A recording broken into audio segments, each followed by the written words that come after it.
You're watching 16 News Now Digital Plus's 16 Sports Extra, brought to you by Gates Automotive.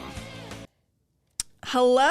That was kind of like a sharp intro there. Transition. There was I was waiting for a little comment or I know that was my fault. I kind of made it a little sharp. Jackson leaves for 1 week and can't do anything around here. Unbelievable. Oh, unbelievable. Yes, actually, guys, Jackson is not here on the podcast, but I have Austin. Yes. Hello. That is Sabrina Hoover. Yes. WNDU sports reporter. This is Austin Hough. South Bend Tribune sports reporter. Yes. High school sports writer extraordinaire. Extraordinaire. There's so many things, right? Jack of what is it? Jack of all trades. Jack of all trades. None. Yeah, something like that. So we're here. We're here. Talking playoff football and all the other jazz that's going on as we, believe it or not, get to the final week of October, Friday night, November 1st. I know, that's crazy. And I think, okay, so we don't really want to get into the whole thing of last week, but we'll talk about it as we go. Yeah. As I said to you before we started, this was maybe the least competitive sectional week I've seen in 7 years working up here. Closest game was 23-10, and that was actually kind of like a, it was really 23-3, and then Northridge got a late score to make it 23-10 on Mishawaka Northridge. But yeah. So not the best quality of football, but it sets up some fun matchups for this week. So we'll go through all of that. Yeah, let's start. Let's start with sectional 1A, sectional 41. We'll do that. Let's do some quick hitters on these because obviously there's a lot of. You look at the scores from, Bowman Academy and North Newton was close because both those teams are not great. So they played each other close. Yeah. LaVille is going to be, they looked the part. They got Cody Allen back this past week, which was big for them. And he ended up getting for 230 or 40 rushing yards and 2 touchdowns. Wow. Big boost. And so, yeah, like we talked about last week, though, North Judson is the class of I was going to say, we had, North Judson circled just all for this one. It is setting up nice for LaVille to, win this week and get into the sectional final. North Judson will be on the road this week at Culver Community because they were both home teams last week, so Culver gets the home game this week. So that means if it's North Judson, LaVille. I just changed it. Sorry. That means if we get North Judson and LaVille, it will be at North Judson because North Judson have only played one road game and LaVille has 2 home. They would have played 2 home games and North Judson only 1. So gotcha. It would be LaVille at North Judson, but yeah, good win for the Lancers. Just taking care of business, and then they got another game this week to take care of business, and then North Newton. Yeah.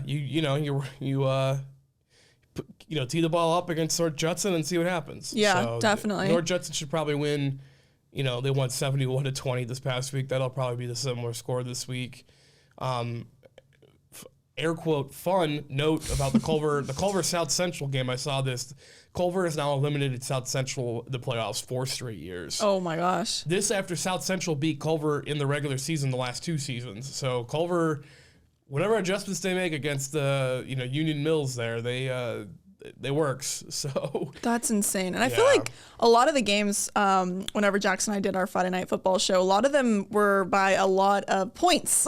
Yeah, especially with this North Judson game. This was the most offensive week I think we've had all year. Offensive in a way too, because it's bad football. But yes. So this is the sectional. No shocks here in this sectional. We kind of move on, Right. All right. Let's go to. I accidentally pushed this one. Wow. Spoiler alert. I know. Spoiler alert. How do these people not know what happened? Just ignore that. All right, but we're in sectional 43 here. Yeah. And again, this was no surprises here. Triton. Right. Took care of business. Yeah. Dante Workman, by the way, shout out to a Triton kid. He caught a touchdown pass, I believe, ran a touchdown in. He does all the kicking for them. He's kind of like a Tyrus. Hold on, I learned how to say Tyrus. From Bremen's last name, Graverson. It sounds like gravity.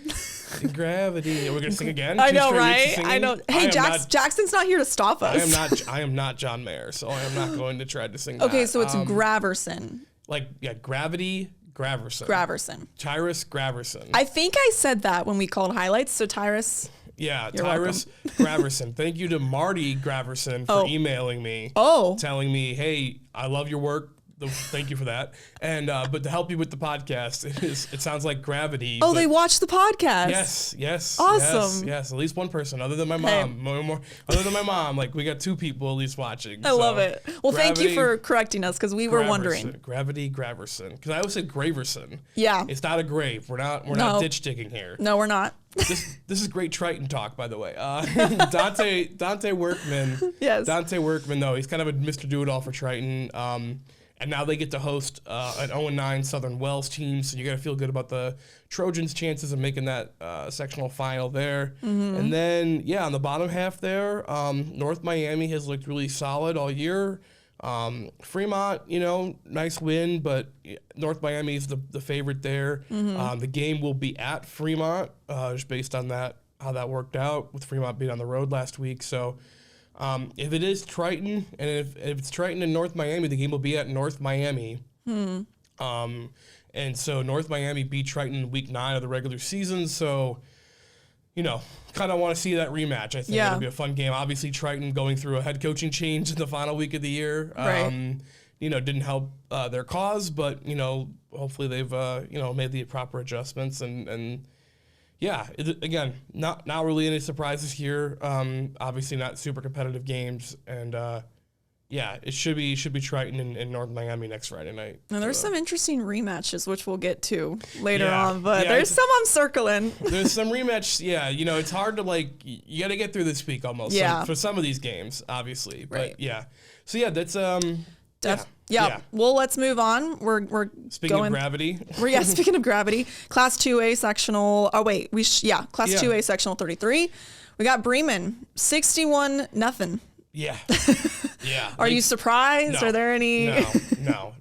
I mean, 61-0 is obviously eye-popping, no matter who you beat or who you play. But right. I mean, look, Bremen's playing well. I wrote about them, last week. They're just kind of surging at the right time, and Tyrus Graverson is playing really well. I gotta say Gravity Graverson I was gonna say, all the time. It's all to help you. Say it, But Carson Anderson, running back, had a couple touchdowns last week.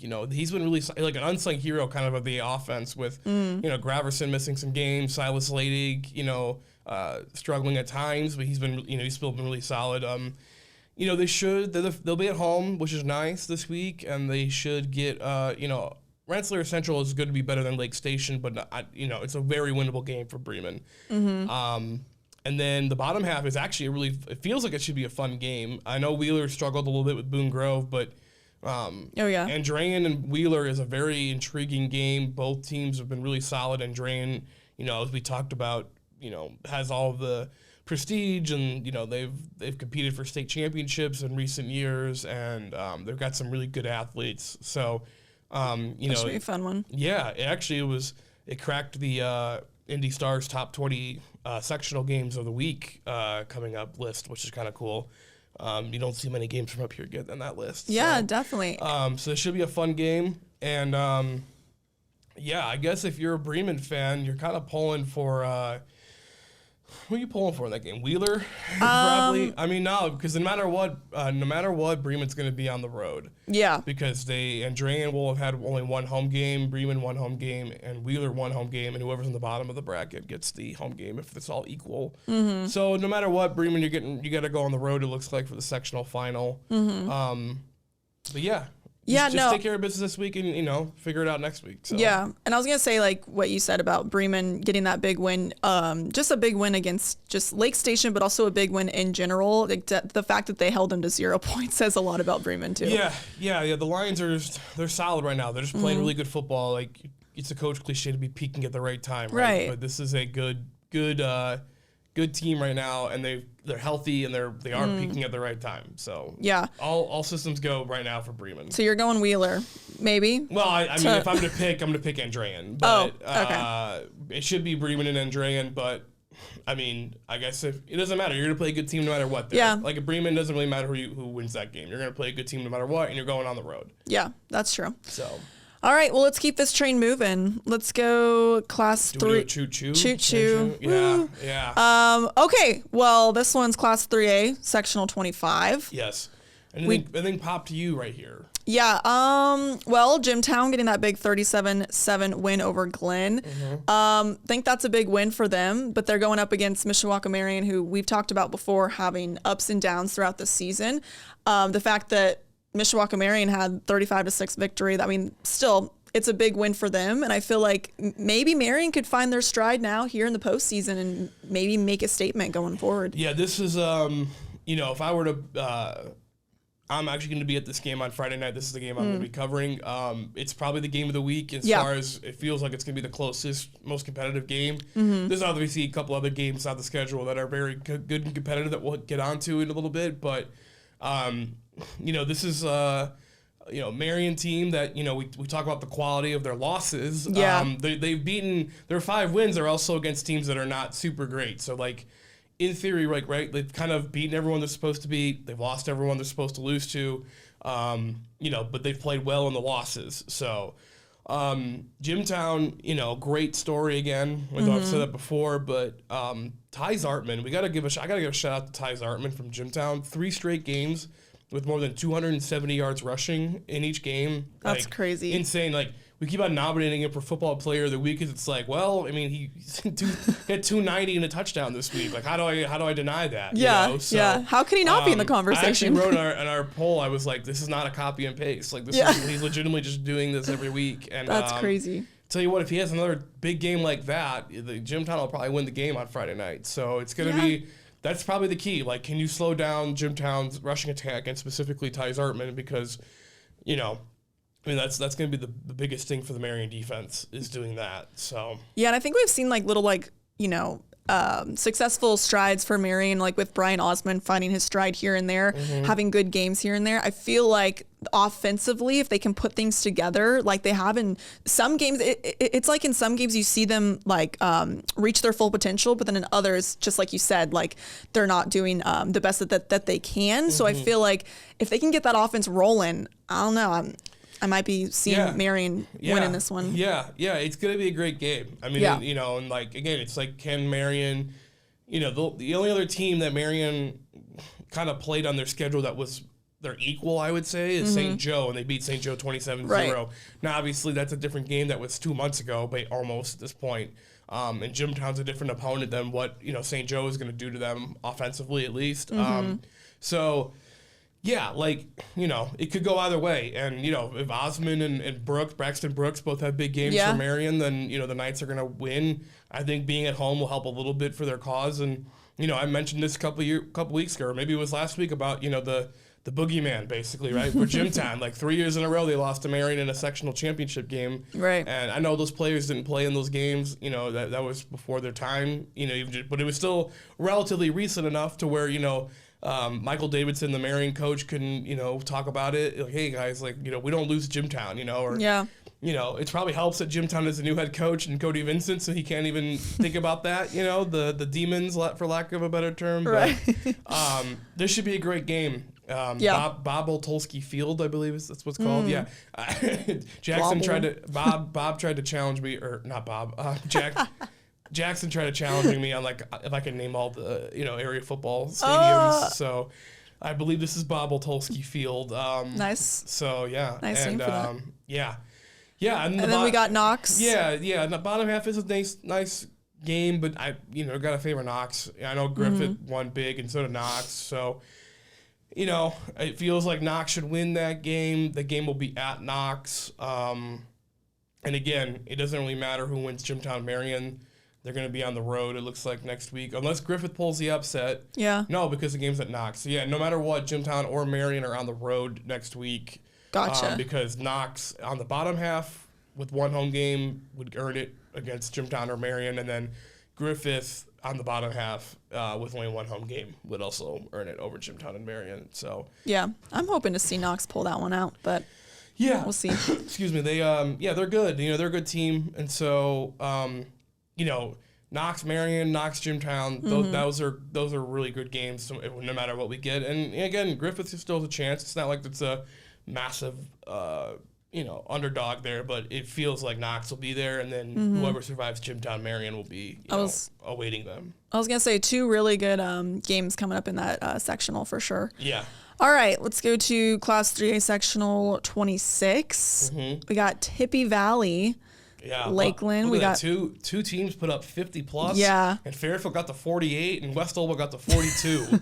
If you like offense, go to sectional 26. Literally, Oh my gosh. that's what I was talking about with the bigger numbers happening here. No, it was definitely the best offensive performance of the entire year.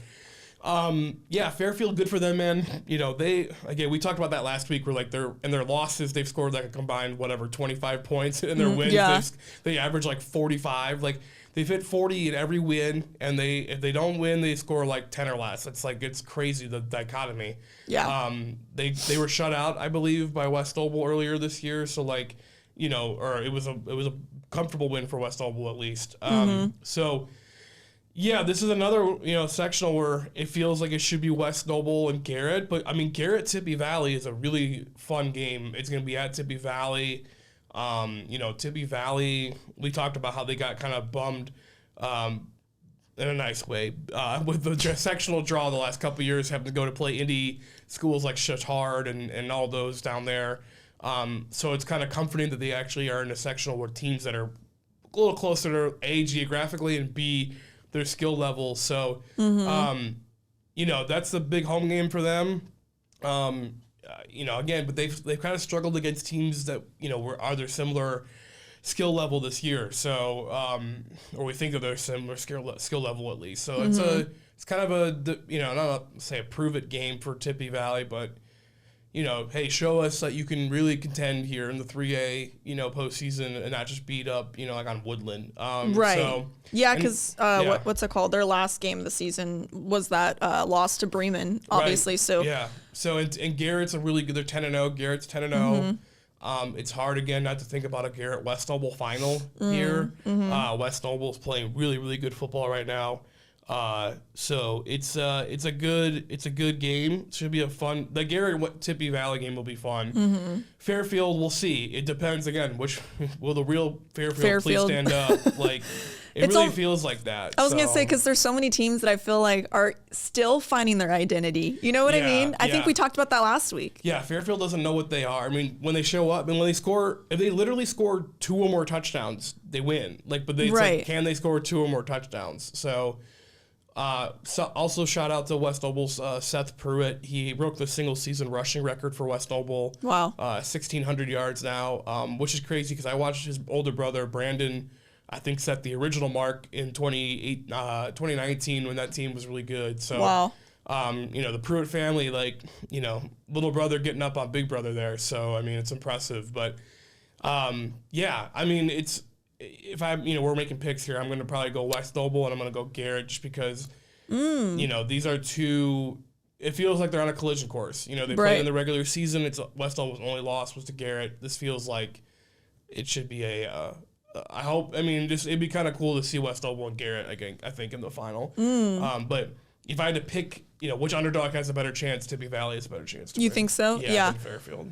I would like to see Tippy Valley make a run. I mean, with the Woodland, obviously, victory, that's a big one. But then you're right, going up against a team like Garrett, you never know how that outcome will be. But I want to see Tippy, and then probably I don't know about Fairfield. I don't know if they're gonna. I mean, I would like to see them find their stride, but they're just the. I don't want to make a dumb comparison. I'm not gonna do it. Trying to think of the ex-girlfriend or the ex. You still have some feelings, maybe. But you gotta I don't know. Is it like being a Cowboys fan? Like you're or a Bears fan. Oh, let's not get into yesterday's. Yeah, no comment. Okay. Sectional 17. Yeah, let's move on. Yeah. All right, we got Class 4A, Sectional 17. Yeah. All right. Where do you want to start with this one? Well, obviously, New Prairie's our team. Right. Reed Robinson had the most efficient day I think possible. 7 carries, 173 yards, 5 touchdowns. Yeah. 1-for-1 passing, 30 yards, touchdown. So pretty good. Yeah. Pretty efficient. Not bad. Yeah. So like they're really solid. And again, this was a sectional where the draw worked out, where the top 4 teams were, not playing each other in the first round. So we get them all in the semifinals here, which is good. You can dispute the order, debate the order of, if this was seeded, would these be the matchups? But Right. Yeah, New Prairie at Hobart, Hobart, again, historically a great program, but New Prairie has beaten them the last couple times they've played in the tournament. But, it's a road trip still for the Cougars, and, it should be a fun game. That's a sneaky game. That's the sneaky game of the week. Hobart's solid, and New Prairie's been playing really good football, like Bremen peaking at the right time. Right. Yeah, because I'm looking at Hobart's schedule, and they've, the last, I think it was Highland, they beat them 49-6. Yeah. They lost to Hammond Morton 61-58. So, they put up points, but yeah, crazy game. But yeah, no, I would like to see New Prairie find just like you said, like their stride going in here. And they've already found it, but to continue that would be really interesting to see. Yeah. And,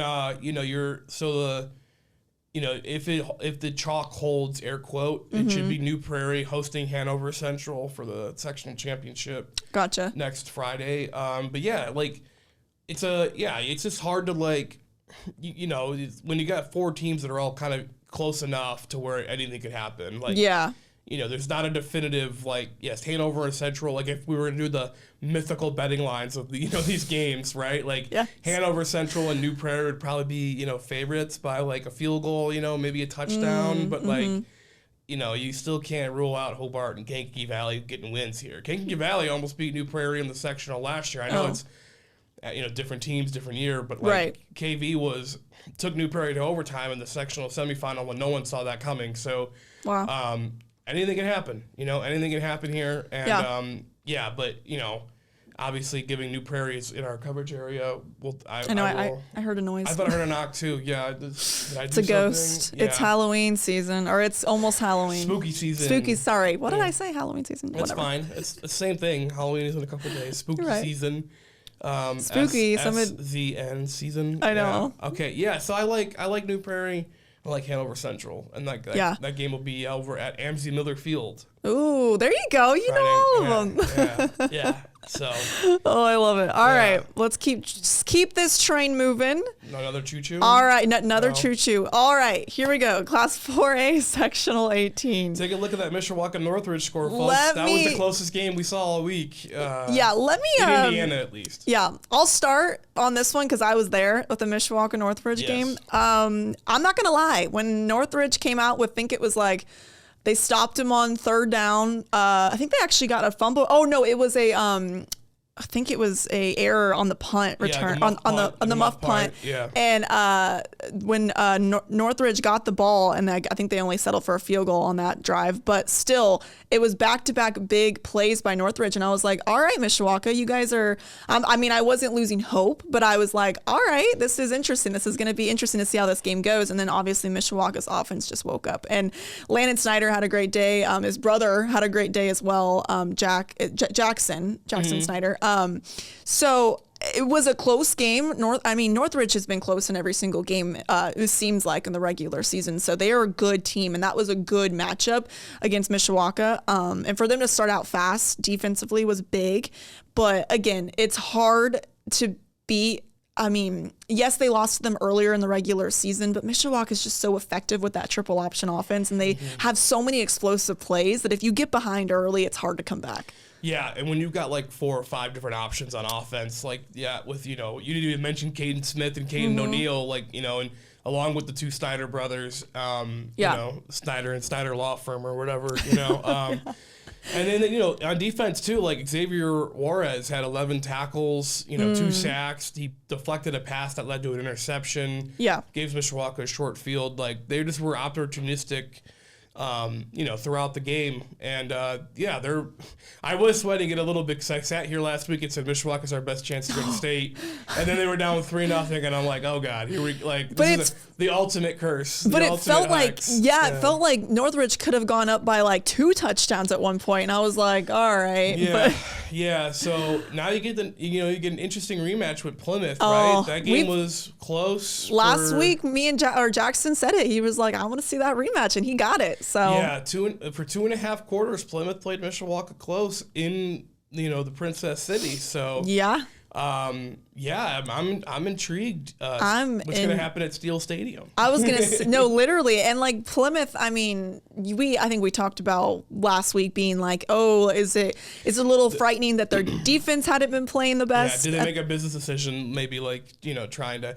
What might help Plymouth this week? I know Wawasee wasn't good, but Wawasee runs the triple option flexbone offense as well with Matt Thacker. So it's 2 weeks in a row now. That's true.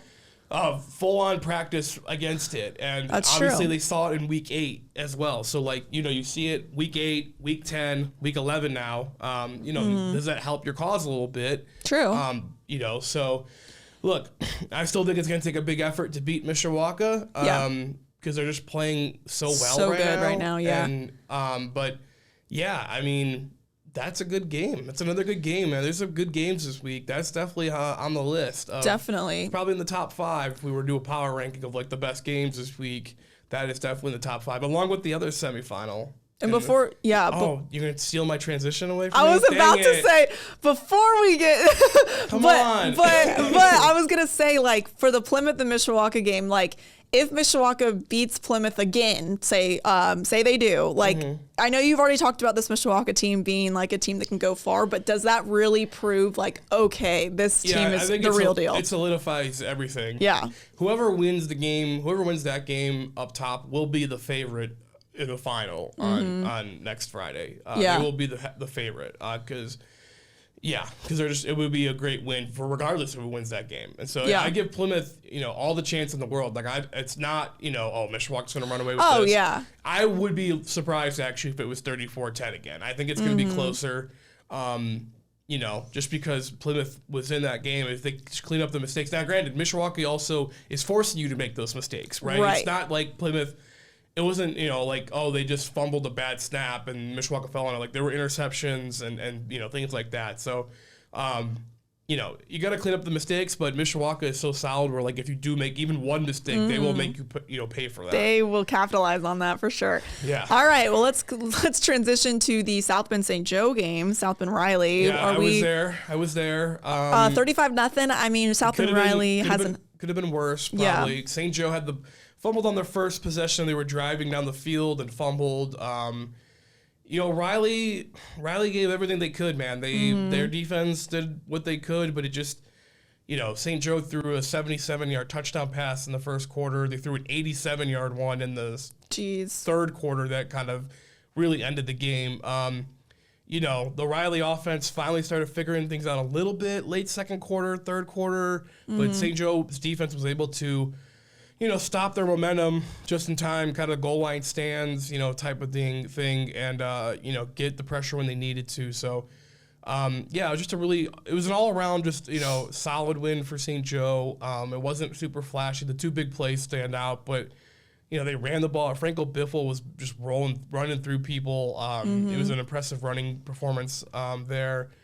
Clay Kimbrough had 2 touchdown catches. One of them was really nice in the end zone. It was a jump ball, and he leapt over the Riley defender and got it. That was a really nice play. But yeah, they looked solid, and you kind of figured going into the game it was going to probably be something similar like this. The regular season game was 29-0. This ended up being 35-0. So, one more touchdown instead of, so, but yeah. So, yeah, solid win. Tough year for Riley. I know. They transitioned, from that last year where they were 8-2, but their schedule wasn't super great. And you wondered, can they, even just go 500 against this, the newer, tougher schedule that they're going to have. And the offense just never found it in the big game. They scored 35 against Hammond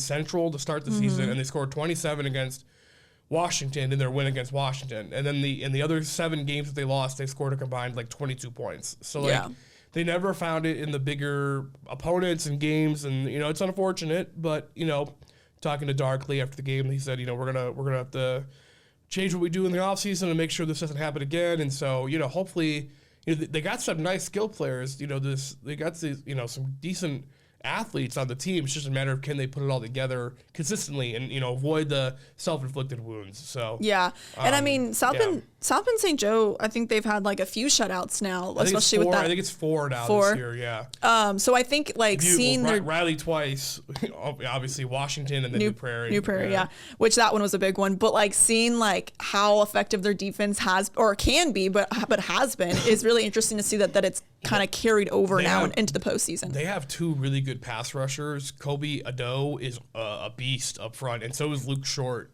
So they've got 2 guys. I feel like pass rushing isn't like a huge thing in high school football, at least like in this area, but they've got 2 guys that can put some pressure on the quarterback, and that is a huge asset, obviously, right? Especially this time of the year. Definitely. So, yeah. And then we look at that Northwood score, 60-28 against South Bend Washington. South Bend Washington, another team that just hasn't been great this season. So it's just like you feel bad for Washington. Good people out there. They're good kids and everything. But Northwood took care of business and did exactly what they needed to do. And this sets up Northwood St. Joe Part 3. I know. How cool is that? The last 2 years have been a combined 104-34 for Northwood over St. Joe. Jeez. If Northwood scores 52 again this year, I will be stunned. So they've scored 52 each of the last 2 seasons in the sectional against St. Joe. It's gonna be good. It's 3rd year in a row too, being at Father Blythe Field. Layton Stadium at Father Blythe Field at Layton Stadium. It's there you go. A lot going on there. It's it's a top 5 game of the week in the area for sure. Again, just like Jimtown against Marion, Kid St. Joe, vanquished the demons, except these kids we can remember, the last 2 years, and they played against them the last 2 years. What helps them is probably they have those memories of playing against them and losing. A lot of Northwoods kids, they were on the roster maybe in the last couple of years, but they didn't play in these games in the playoffs because there were other kids in front of them playing. So, the motivation will definitely be there for the Huskies to get this win. But it's just, I don't know, it's... we sound like a broken record, but Northwood is just, again, one of those, you can't count them out. You just can't. Yeah. Nate Andrews will have those guys ready to go. They rarely, did you hear something else again? Are we hearing things? I think no, someone's actually there, but we are hearing things. Yes, we are voice in our head. This should be a good game. This should be, I expect this to come down to the wire. I don't know. Part of me leans St. Joe. I know. They're the better team. Top to bottom, but Northwood has found some footing here the last couple of weeks. Again, it was Goshen and South Bend Washington, but you build confidence off that. You can start feeling good about yourself, and that helps. Against a team you're kind of equal with. It feels like in St. Joe, but I was gonna say if St. Joe can find the defensive performance that they've found in most games against a team like Northwood, I feel like they'll be the one that comes out on top. But I'm leaning, literally leaning right now. Leaning St. Joe, Mishawaka. Oh, okay. That's my gut. Yeah. But don't hold me to that. Yeah. I don't know. This is why I don't make picks. Because then we're always wrong. Yeah. We probably would have gone undefeated this past week, actually, in our picks. That's true. There was not much surprise. That's true. But no, 2 really good, again, rematches. So, that's going to be really, really fun to cover. Yeah, it should be great. All right, but we did not get to 5A and 6A last week. So we got to get to that. They started November 1st, which is Friday. 1st. Okay. Yeah. This is the sectional and the regional. So look at that. Oh yeah, this is both 5A sectionals right here. Oh yeah, these 2, 9 and 10, because they are right on top of each other. So yeah. We don't have anyone in sectional 9, but sectional 10 obviously is a couple area teams in there. This is a weird sectional. Okay? Yeah. This is a weird Break sectional. it down. I don't like any of these teams. Okay. No, I mean in a nice way. Yeah. They're all confusing to me. Chesterton, on paper, is a better record than Michigan City, but Michigan City beat Chesterton 22-0 this year. Michigan City is 3-6. They've played everyone close. except like Crown Point, which is fine. Crown Point's really good. And even then, that game wasn't a total blowout. Sure. Like, first off, Valparaiso should beat LaPorte. Yeah. Sadly, LaPorte is 0-9. Valparaiso, very, very good program. Historically, they should take care of LaPorte. Excuse me. They should take care of LaPorte. I just don't love Valparaiso overall. I know they're ranked in the top 10 and their record says they're good. But I don't know, like they struggled with a lot of teams, including Michigan City. Like Michigan City probably feels like they could have won that game. If Michigan City gets past Chesterton, they'll host Valparaiso. I know. It is I hate this section. Yeah. I hate this. The three, like other than LaPorte, the other three are just like, they're all right there. Like they're all right there. Yeah. You know, like, I don't know. It's kind of hard. It's kind of hard to pick. Yeah. What was I going to say? It is interesting, though, saying that you said Valparaiso should win. I mean, I'm not saying you're wrong. I just think it's, like, interesting to see what they've done throughout the regular season. And then right. Like, so Valparaiso against Chesterton, they won by 1 point in overtime, and Michigan City, they won by 6. So, like, those were close games. Michigan City beat Chesterton 22-0. You know, Valparaiso earlier this year beat LaPorte 42-7. I'm expecting a pretty similar score. But, yeah, it's just like, I don't know. I'll keep hitting the microphone. Sorry. No, you're fine. But, yeah, no. Like, we cover Eileen, Michigan City, but, you know, their record is what it is. And so but they beat Chesterton. They controlled, they dominated Chesterton. That's a coin flip game. And then Valparaiso. So, you know, I think I'll just pick Michigan City because I like Cody French. I like the head coach. So I like Cody. He's a good guy. And he likes WWE. So I'll lean Cody. And I mean, what's it called? Valparaiso has had some good wins throughout the regular season. I don't know. Whoever wins Michigan City, Chesterton is very much alive in that sectional final. Yeah. There you go.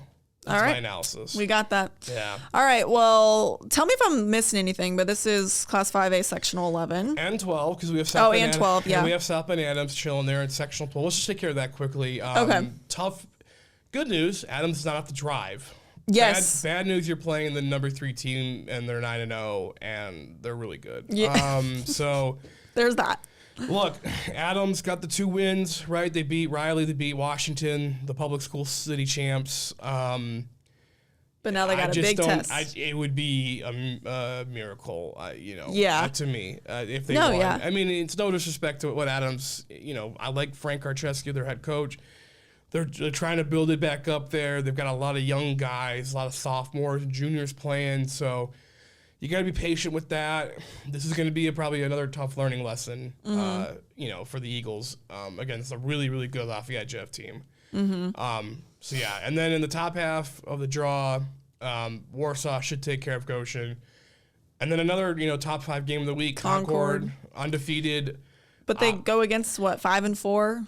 Fort Wayne North side? And Fort Wayne North, I mean, I'm sure you saw they had one of their players get murdered. I did see that, yeah. I mean, for lack of a better term, shot to death at a party. Very sad. Yeah, it's obviously it was 2 weekends ago, so 8-9 days since the taping. So it's such a hard game to talk about because it's obviously that's hanging over it, and right. North is going to be super emotional. And yes, I wonder. I was thinking about this game yesterday. And I wonder how the week off affects, you know what I mean? Like if they had played this game this past Friday and it was not that it's not fresh, it's still fresh in everybody's mind, but just having a bye week almost, I don't want to say it helps Concord, but or does it help Fort Wayne North? Because they would have been very emotional, right? Playing a game right after this. Oh, right? 100%. So they've had a week to kind of let it, they're going to have, to cope and grieve. Oh, yeah. And obviously, it will still be emotional this Friday in Fort Wayne, and it's hard to talk about it just because of that. It's why I'm struggling right now to kind of put the right words out there. I don't want to say anything that sounds insensitive or bad. No, but no, it's coming from a good place, and you're right. It is a hard thing to talk about because, again, a senseless act like this at any age, but especially high school, because these are kids that have their whole life ahead of them, and for a senseless act like that to happen, it's terrible to see. Yeah, and so it's going to be very emotional. It was already going to be a tough game for Concord anyway, and now Fort Wayne's going to have all the motivation to play for their their former teammate. I don't know, man. It's just hard. So Concord's in a tough spot with that too. Like I'm sure it'd be cool. I don't know if they're going to be wearing. I'm guessing Fort Wayne North will have like decals. That would be really. They're not nervous, but it'd be cool to see if Concord had them too. That'd be a good story. Yeah. Yeah. There obviously there'll be probably a moment of silence beforehand and tributes and. I mean it's an emotional powder keg now over there, and it was already, like I said, it was already going to be a really good game. Concord's had this incredible season, 9-0, the only undefeated team in the area, that we cover, and NLC champs, and now they kind of have this insane task of having to play a really solid Fort Wayne Northside team after that, and if they survive, they win. Warsaw coming to town, is not easy. Not easy, yeah. Maybe I said this on the podcast last week, or I've said it to someone. If Concord's going to win, if Concord's going to make a run, they're going to earn it, right? Like, you got a tough game this week. It's already tough again, like I said to begin with. Now it's even harder with all the emotions involved. Right. Then you get Warsaw, who's really good. Then you're going to probably get Lafayette Jeff, who's really good. And then potentially Maryville out of the semi. Like if Concord gets to the state finals, they will have beaten 4 really darn good football teams to do it. So it's almost an impossible path, but they have kind of made a living doing the impossible this year with going 9-0 against that schedule. So we'll see how this shakes out, but it starts with a big one, obviously. And then, like you said, with that Warsaw, if Concord does win that game, I mean, they only beat Warsaw by what? It was 28-24? Touchdown with 40 seconds left in the game. Yeah. So that's another rematch that Warsaw is probably going to be circling and being like, if, they it would be at Jake Field again. So 2 times in a row playing at Concord. So, right. Yeah. It's a big one if Concord can pull out a win. Yes. But again, really good matchups here. And Concord actually, I'm going to do a story on, I think it's Jerron Thomas. Is that Jerron Thomas? Yeah. What a beast. What a beast. I mean, his regular season. Mr. Football candidate. If they make a real run at this, he's definitely in the mix for Mr. Football if they make a run here. That's crazy, especially him being obviously the Purdue commit, having all the. It helps he's going to Purdue. Yeah. Like, it does. Having all the accolades in the regular season. Yeah. But no, really interesting to see all those matchups. But let's get to Class 6A now. Let's see if this is the right one. Nope, this is the right one. Oh, that's the full thing. This is the right one. There we go. All right.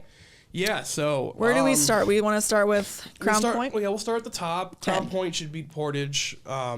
Portage, nice comeback season. They were 0-9 last year.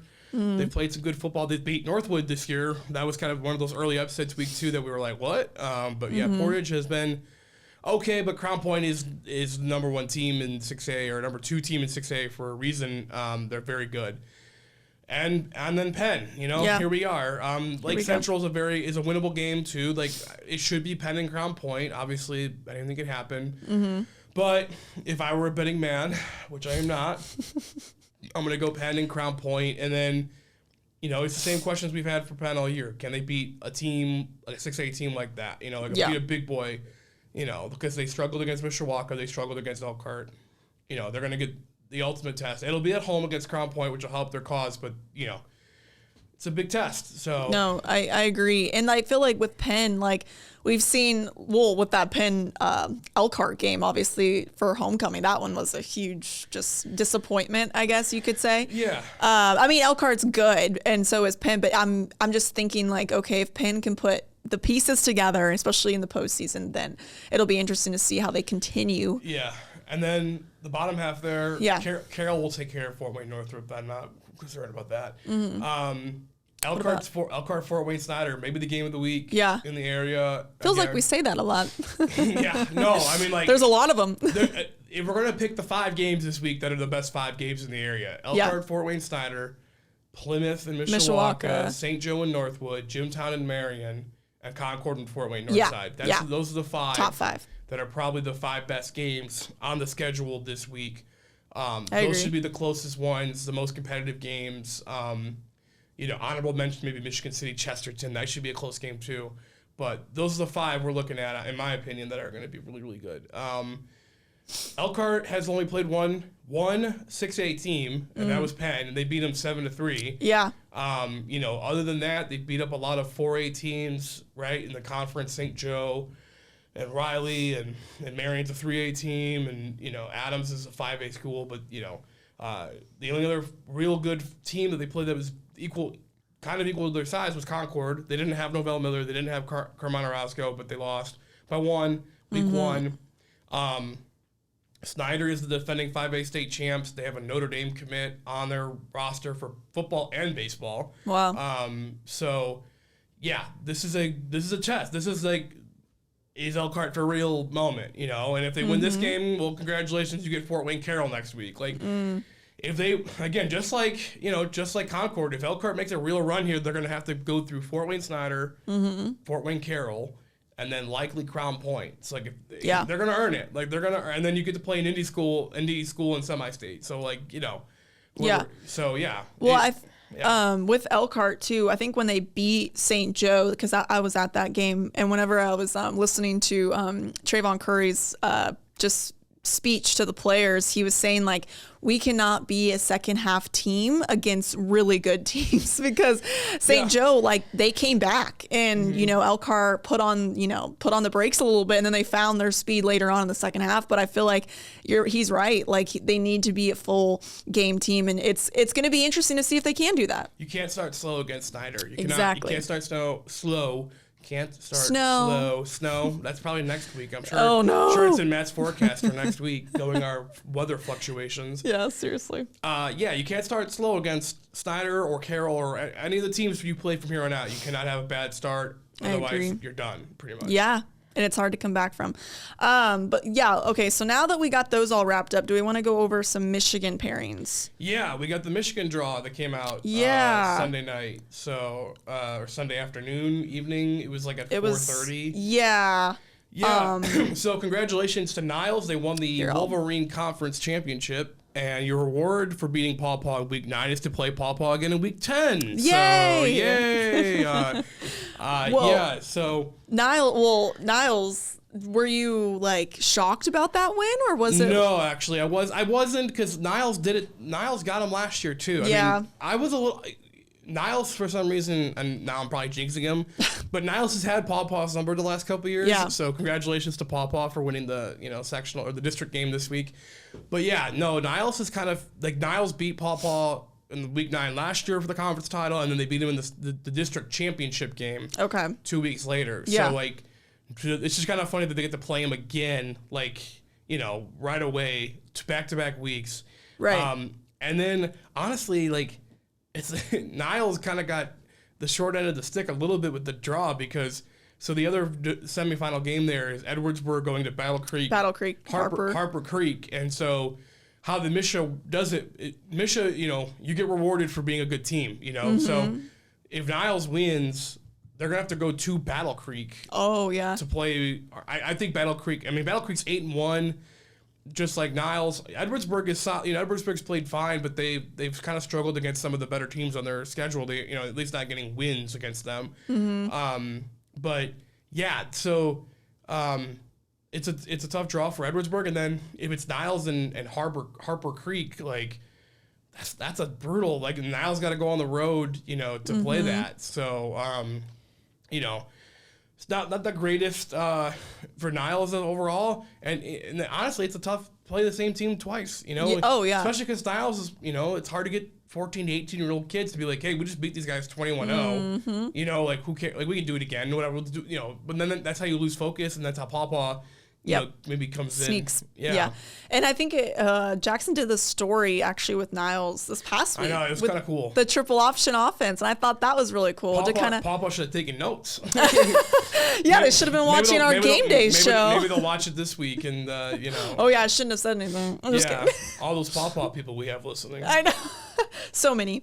But yeah, no, in Division, I think, did we talk about Division 3, Lakeshore, St. Joseph? I did not, but that's crazy. Lakeshore went 3-6 and got in the playoffs. Yeah. Strength of schedule, this is really good for them. Yeah. St. Joseph, War by the Shore, right? That's the War by the Shore. That's what they call it. Shore. That's what they call it. crazy. St. Joseph won it big earlier this year. So I like that. War by the Shore. Yeah. We got Zeeland East at Zeeland West. I'm not gonna lie, I don't know much about the Division 3 teams. Okay. I know Division 5. Dowagiac goes on the road to Berrien Springs. What do we feel about that one? It feels like a toss-up game. Dowagiac making their first playoff appearance since 2019 or 2018. It's been a couple years. Everyone went in 2020, so I don't count that. Michigan, you got to qualify. So first playoff appearance in 5 or 6 years. So, and then you've got it should be an interesting game. Berrien Springs having a nice year, but Dowagiac's pretty solid too. Feels like a toss-up, and then Division 6, Buchanan's playing some really good football right now. Yeah. They kind of did this last year where they kind of stuck in at the end. They had to go on the road for their division or the district semifinal, but they won. So this year they're going to Olivet. And I'm not going to cut out the Bucks. Like, they've been playing really good football the last couple of weeks. They beat Dowagiac. Jake Franklin is back healthy at quarterback. So, I'm optimistic that Buchanan can get a win there. Dowagiac feels like a toss-up game. And then, Niles and Edwardsburg is an underdog, but Niles is probably a favorite there. And, Scott Shaw's done a great job revitalizing Niles football, making them, a great program here the last couple of years. So, they're battle tested, so to say. So, yeah. That's interesting to see all these pairings too, because I feel like there's so much. But like for the regular season, it was so. I mean, again, I'm not from here, so it was interesting to see how Indiana, everyone gets in, and it was like, okay, playoffs, and then Michigan was ending their regular season, and then now it's like, okay, playoffs. So I was like, it's hard. We're at the final 32 of every state. Yeah. Both states are at the final 32. Indiana and Michigan. We're both in the 32. So yeah. Well, anyone else we want to go over before we get to other sports going on? No, I'm high good. school area? I think that's good football talk. Yeah. Well, I want to start off by talking about, Goshen, first of all, cross country. Hey, do a story on them and they go to state. I know. How about that? I think I'm the good look here. The Sabrina touch. The Sabrina touch. Yeah, no. Yeah. But it was amazing to do that story on those two girls who, first of all, like, what's it called? Like, they hadn't gone, what's it called? Was it regionals that they hadn't gone to? Yeah. Well, as a team, yeah. They had the first time or what? Or they won. One sectional for the first time. One sectional for the first time, and then now going to state. I think it's so interesting to talk to that team and see how confident all of them are, and also like they're all just powered by friendship because all of them are so close. Yeah, first state appearance for them since 2007 now, yes. So that's really cool. Yeah. Congratulations to them. To Goshen, yeah. Yeah, and we also had Penn girls were regional runner-up, and the boys were regional runner-up. Northridge boys won the regional championship, so congratulations to them as well.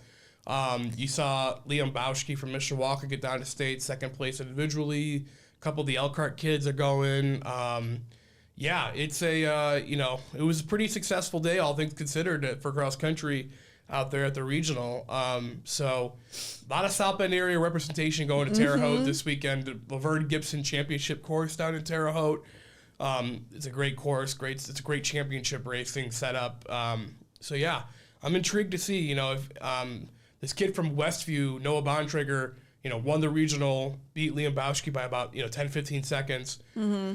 Feels like, this is it for Liam Bauschke. This is his last high school cross-country race for Mishawaka. If he can, rally the troops, or if he runs at his best, it feels like he's one of the, top 3-5 contenders at this thing. But Noah Bontrager has shown to be really, really good the last couple weeks, and he's peaking at the right time, too. So we'll see, if Bauschke can get him. And obviously, whole state's racing, so you got other guys from across the state. But there's Bauschke's in a nice spot to finish top 10, I think, this weekend. And, we'll see how the teams do. Northridge boys could get top 10. Penn could get top 10. Girls, Shariah Naive, freshman, just doing a great job for Penn, third individually.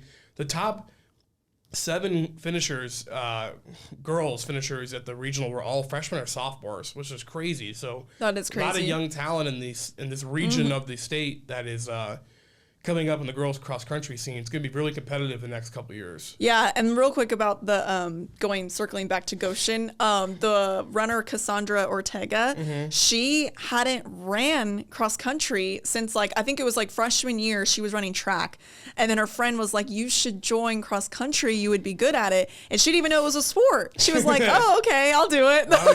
Why would anyone want to run 3 miles? Right? Yeah. And then again, here she is breaking records and finding just program stuff for Goshen. Yeah, it's great. So I hope, good luck to everyone this weekend. It should be fun to track and see how it goes. So. Yeah, definitely. And then we got some high school soccer. One team is going to state, Mishawaka Marion girls. Isn't that awesome? Yeah, they little maybe more dramatic than it needed to be. Saturday they kind of controlled most of the match against Hanover Central. But that girl from Hanover, Chiara Distario, we talked about her. 82 goals. On the season, she scored with 3.5 left to force overtime. Wow. So she ties the single season record, the 83 goals from Hanover Central. After we got done doing an interview, Coach Henry Vuitt and Marion was like, "Man, we were so close to keeping her, shutting her out, but she got free once. I mean, Marion did an incredible job triple teaming her basically the entire game. Well, isn't that who we talked about last week her break? Yeah. So they pretty much triple teamed her. They listen to our podcast. That's the way you have to do it. You have to be good enough though to overcome. If you're triple teaming her, that means there's going to be other people open. You have to have good enough players to win the one-on-one battles everywhere else, basically. Definitely. And Marion does. And so once they got the PKs, I felt pretty confident in Marion because they have more options on offense than Hanover did. And so Hanover, you could see they just they missed 2. The second miss was kicked right at the goalie. The goalie didn't have to move. Now, Marion's goalie, Dreama Root, made a good save on the first one, but the second one was right at her, and it was you could just tell that they did not have the guns, for lack of a better term, to to go. And Marion has elite scorers everywhere. Daisy Moody scored in the regulation in the first half, was a beautiful goal. She scored a PK. JoJo Murphy scored a PK. Trying to think who Kennedy. Gosh, dang it, I forgot her first name. She scored one. Sophomore scored. I'm sorry, I should have looked this up before I started talking. No, and then that's how I feel sometimes. and then Cadence Erlacher finished it off. Beautiful shot. Had no chance for the goalie to save it. Just skimmed in. It almost if she kicks it 6 inches to the right, it probably hits the post and doesn't go in. But she hit it just perfect. And Marion's going to play for a state championship. Awesome. Against Lawrenceburg. Lawrenceburg beat Brebeuf Jesuit 1-0 in their semi-state. So you have Marion, number 3 in the state, Brebeuf, number 2 in the Lawrenceburg, number 2 in the state. If you couldn't get 1 versus 2, 2 versus 3, Marion obviously beat number 1 in St. Joe. So this is the matchup kind of you wanted to see. Whoever won that Marion St. Joe game against Lawrenceburg. Lawrenceburg's coming in 20-1 on the season. Marion is 16-3-2. 2 really good teams. Should be a fun game. It's as far as competitiveness on the field, it's going to be one of the better ones. It feels like this weekend. Obviously, all the state championship games are good. Every team that gets there is good, but 1:30 Saturday down at IU Indianapolis. Ooh. Michael Carroll Stadium. Just in time. It'll be just early enough to where you can avoid all the Taylor Swift traffic. Oh and gosh, I forgot about that. All weekend Taylor Swift in Indianapolis. Is it her Eras tour or something? Okay. Yeah, Friday, Saturday, Sunday. Jeez. So, if you're going down there might be some roads closed near the stadiums because of that. So she's going for Marion. You know what? If she showed up, I wouldn't, gotta do a guide interview, right? You got to. Ask her questions. Yeah. That would be she's funny. wearing a Knights jersey. That would be so funny if she was there. So I had some time to kill. No big deal. That's really cool though for Marion. Really awesome. Yeah, it should be a fun game. So check out. We're gonna have some preview content coming this week. Obviously, SouthBendTribune.com. SouthBendTribune.com. Yeah, cheap plug. So be on the lookout for that. Some fun stories, hopefully, to get you ready for that big game Saturday afternoon in Indianapolis, the state's capital. So nice. And then tough ends to the seasons for Penn girls. They lost to a great Noblesville team, 4-0. Noblesville's very good, and coach talking to Jeff Hart, their coach, the Penn's coach, he was like, we thought we played well in the first half, and then we look up and we're down 3-0, and it's so, and then Concord boys lost 1-0. I mean, perfect shot from Harrison's kid that made it with 7 minutes left in the game, or 8 minutes left in the game. Nothing that Concord could do about it. It's just an incredible shot, and sometimes in soccer that's all you need. 1-0. And then Bethany boys, their quest to repeat as state champs fell one game short. They lost in penalty kicks as well, 4-2 in penalty kicks to Covenant Christian. So yeah, tough results, for those three teams, but great seasons. Can't take anything away from what they accomplished. Exactly. It was the first Final Four appearance for Concord boys soccer.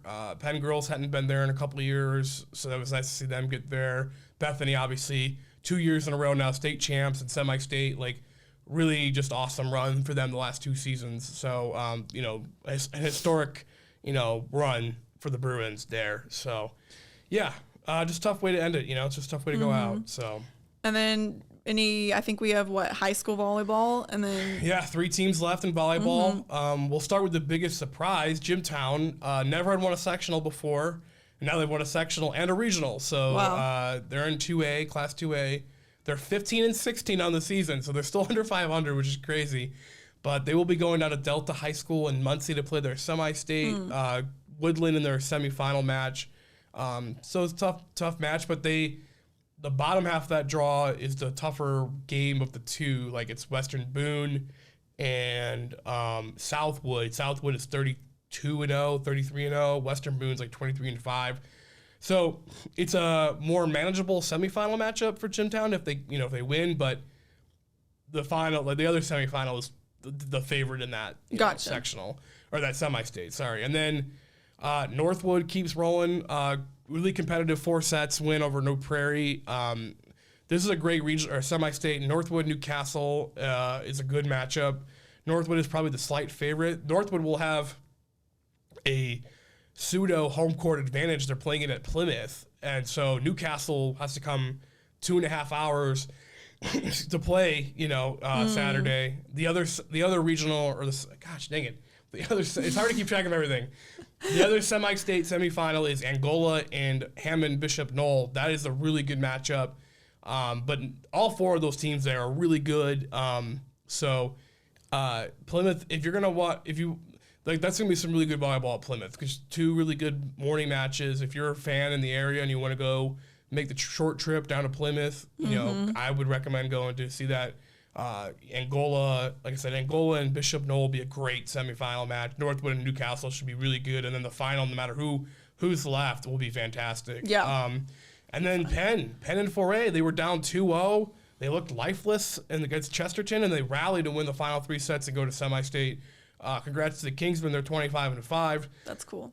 Sadly, they draw Hamilton Southeastern, who is one of the best teams, not just in the state, but in the country. Lovely. At this volleyball thing. So they're back-to-back state champs. They're 31-2 this season. It's an uphill battle for Penn. They are the weakest, air quote, of the 4, or them and Crown Point are similar. If chalk holds, air quote, it should be Fort Wayne Carroll against Hamilton Southeastern in the final. But obviously, like I said, anything can happen in the tournament. But true. Look, Penn we thought was going to be good. Penn's always good. They're one of those programs you can never count out. It feels like they've done better than maybe I thought they would at the beginning of the year, 25-5. And but yeah, it's an uphill battle, definitely.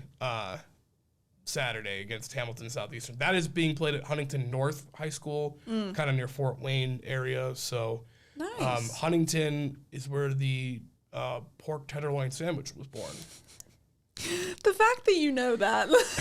You live in Indiana long enough. I was at Huntington North in February. Oh, okay. For basketball. I love how you know all these things. Well, again, hey, you live here long enough. You learn these things through osmosis. And then I went to the diner that invented the pork tenderloin. Right. So you're right. You have to. So I forgot the name of it. No free advertisements. No free. Yeah. So. We don't do that on this podcast. No. Did we miss anything? Do we have anything else that you wanted to shout out? Anything? No, I think we're good. I mean, obviously, yeah. By the time we talk next week. Girls basketball will be getting underway. Right? But yeah. No. We'll get to that one. Kick that can down the curb. Yes, I was gonna say kick that can down the road as far as we can. Yeah. What did you say? Kick the curb. Kick the can down the curb. Which is not how that works. Well, I want to wish everyone a very happy Halloween. Yes. Hopefully everyone has fun. I'll be working, so I mean, I didn't have any plans anyway. Probably be off Thursday. Oh, okay, good. Like these weeks when there's no games, it's kind of like, do your preview stuff Monday, Tuesday, Wednesday. This is a little behind the insider baseball here, baseball stuff here. Yeah. You kind of do your preview stuff Monday, Tuesday, a little bit on Wednesday. Try to be done by 7 p.m. Wednesday, and then you're off basically until 7 p.m. Friday. There you go. Yeah. Have a nice day, relax, watch Halloween movies. Yeah, watch the World Series probably. And I guess there won't be a game on Thursday because they play Monday, Tuesday, Wednesday coming up. There'll be Thursday night football, right? Yeah, the Jets, Jets, and the Texans. That's scary. Boo. Yeah, that is literally spooky. Literally that boo. is spooky. Yeah. But all right, well, thank you guys so much for watching. Yeah. We will have Jackson next time. Maybe. If he ever returns. Unbelievable, that guy. But you can find all the content for Austin at southbendtribune.com, and obviously here with me and Jackson at WNDU.com. But yeah, thank you guys so much for watching. Have a happy Halloween. We'll see you next time. Mm-hmm.